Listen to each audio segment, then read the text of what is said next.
ரொம்ப நாளா நீங்க ஜிம்முக்கு போயிட்டு இந்த விஷயம் தெரியாம ஒர்க் பண்ணிட்டு இருக்கீங்க தம்பி, கண்டிப்பா உங்களுக்கு மசில் பில்டிங் ஆகுது.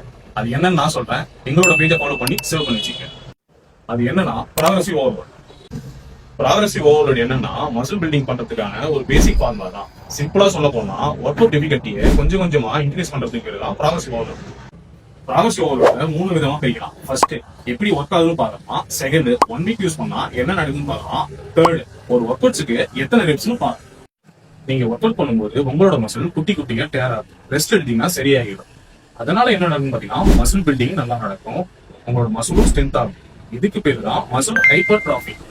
ரெண்டாவது என்னன்னா வெயிட் இன்க்ரீஸ் பண்ணுங்க. இது காமனான மெத்தட். முதல் வாரம் 5 kg தம்பிள்ல பைசப் கேர்ல் 10 reps 3 செட் பண்ணீங்கன்னா ரெண்டாவது வாரம் 10 கிலோ தம்பிள்ல 2 செட் 8 ரெப் பண்ணணும். இப்படி பண்ணீங்கன்னா தான் மசில் பில்டு நல்லா நடக்கும்.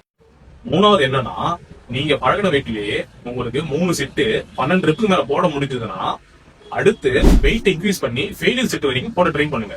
இப்படி ட்ரை பண்ணாதான் மசில் டென்ஷன் அதிகமாகி உங்களோட மசில் பில்ட் ஆகும். நீங்க என்னதான் வெயிட் இன்க்ரீஸ் பண்ணி போட்டாலும் ப்ராப்பரான ஃபார்ம்ல பண்ணலன்னா உங்களுக்கு இன்ஜுரி தான் வரும். இப்ப நான் சொன்னதெல்லாம் நீங்க ஃபாலோ பண்ணீங்கன்னா உங்களுக்கு மசில் பில்டிங் கண்டிப்பா நடக்கும். வலிமையா இருக்கு.